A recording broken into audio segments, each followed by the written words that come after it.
Haryana Punjab సరిహద్దులోని Shambhu border వద్ద high tension నెలకొంది. మహాపంచాయత్లో పాల్గొనేందుకు పంజాబ్, హర్యానా నుంచి ఢిల్లీ వైపుగా వేలాది మంది రైతులు తరలి వస్తున్నారు. ఢిల్లీలోని కిసాన్ ఘాట్ వద్ద నిరసన తెలిపేందుకు అన్నదాతలు వస్తుండటంతో ఉద్రిక్త పరిస్థితులు నెలకొన్నాయి.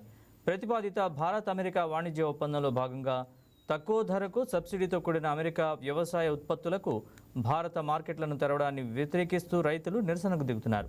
అయితే వారిని అడ్డుకునేందుకు పోలీసులు కట్టుదిట్టమైన భద్రతా చర్యలు చేపట్టారు.